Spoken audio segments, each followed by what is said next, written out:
List काफी लंबी है। अपने देश का निवाला खाने और अपने देश को ही खतरे में डालने वाले देश के नमक हराम बचने वाले नहीं हैं। जब ये राज उगलेंगे तो इनके आतंकी आका आज न कल भारतीय गोली, गोला, बम या मिसाइल के शिकार जरूर होंगे। Bureau report, India news.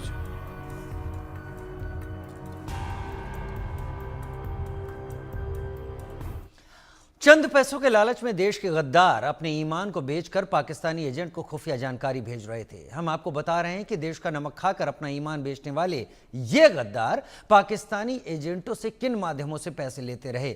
हमारी इस एक्सक्लूसिव रिपोर्ट में इस वक्त देश के गद्दारों का सारा राज खुलने वाला है।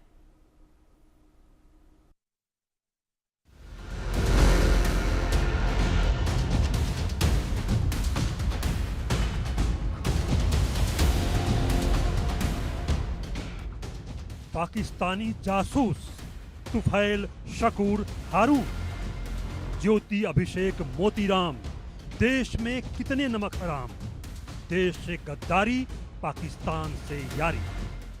देश के गद्दारों में हिमाचल प्रदेश के कांगड़ा से महज 20 साल के अभिषेक भारद्वाज का नाम भी जुड़ चुका है।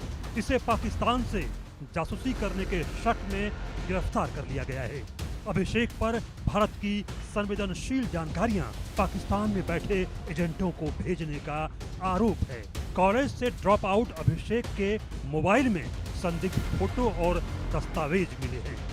डेटा को फोरेंसिक लैब में जांच के लिए भेज दिया गया है। कांगड़ा पुलिस के अनुसार छोटी उम्र में ही शातिर अभिषेक ऑनलाइन माध्यमों से देश विरोधी गतिविधियों में शामिल हुआ था। फेसबुक पर इसके 3092 फ्रेंड्स हैं, जिनमें बड़ी संख्या में पाकिस्तान के कनेक्शंस हैं। अभिषेक से पूछताछ में अभी पता नहीं चला है कि उसने देश की क्या-क्या जानकारियां किस किस को भेज दी है। मामले की गंभीरता को देखते हुए पुलिस राज्य और केंद्र की खुफिया एजेंसियों की सहायता ले रही है। देहरा के डीएसपी राजकुमार के अनुसार आरोपी ने संदिग्ध गतिविधियों में शामिल होने की बात मान ली है। Spy gang of ISI. Hindustan में केवल अभिषेक ही नहीं बल्कि ज्योति मल्होत्रा के बाद कई जासूस गिरफ्तार हो चुके हैं। इसी सिलसिले में जैसलमेर से शकूर खान को भी गिरफ्तार कर लिया गया है। शकूर खान राजस्थान सरकार के रोजगार विभाग में कर्मचारी है। सीआईडी और खुफिया एजेंसियों की टीम ने इसे रोजगार कार्यालय से ही पकड़ा है। शकूर खान वरिष्ठ कांग्रेसी नेता सालेह मोहम्मद के निजी सहायक के तौर पर काम कर चुका है। सालेह मोहम्मद और आरोपी दोनों एक ही गांव के रहने वाले हैं। हालांकि सुरक्षा एजेंसियों ने राजनीतिक संबंधों पर टिप्पणी करने से फिलहाल मना कर दिया है। शकूर पर कई सालों से गोपनीय सूचनाएं पाकिस्तान भेजने का आरोप है। शकूर कुछ समय पहले विभाग को बिना बताए पाकिस्तान चला गया था। साथ ही विभागीय अनुमति के बिना कम से कम 6-7 बार यह पाकिस्तान जा चुका है। इसके फोन में सैन्य अभियानों से जुड़े कोई फोटो या वीडियो नहीं मिले हैं, लेकिन खान के मोबाइल में कई अज्ञात पाकिस्तानी नंबर जरूर मिले हैं। इसने कई फाइलें डिलीट भी की हैं। बात केवल शकूर खान की नहीं है।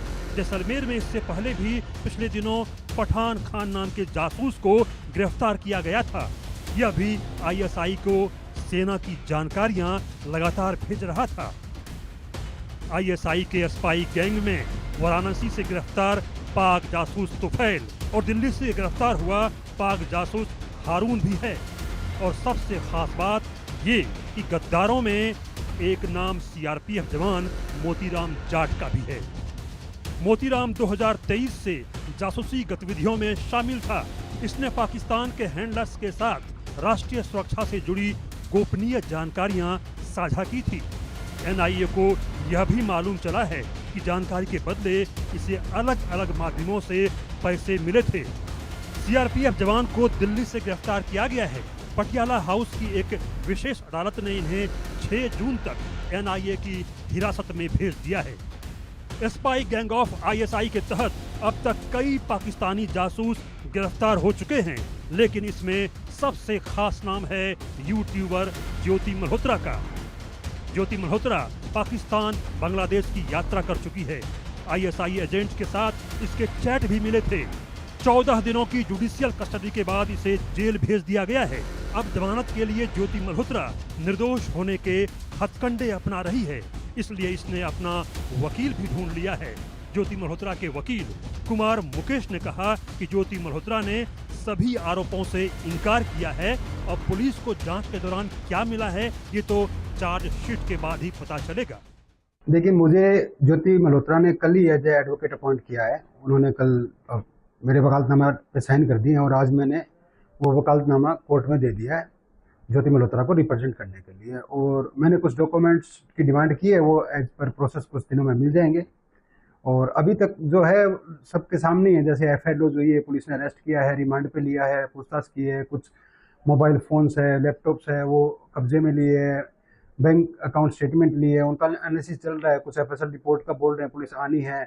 तो अभी फिलहाल इन्वेस्टिगेशन जो है उतना ही, जितना आप लोगों को पता उतना ही मुझे पता है। वकील के अनुसार अभी तक सब कुछ सबके सामने है। पुलिस ने एफआईआर की, गिरफ्तार किया और रिमांड पर भेज दिया गया। मोबाइल, लैपटॉप जब्त किए गए हैं, बैंक स्टेटमेंट भी लिया गया है। इन सब की स्टडी के बाद ही कुछ बताया जाएगा।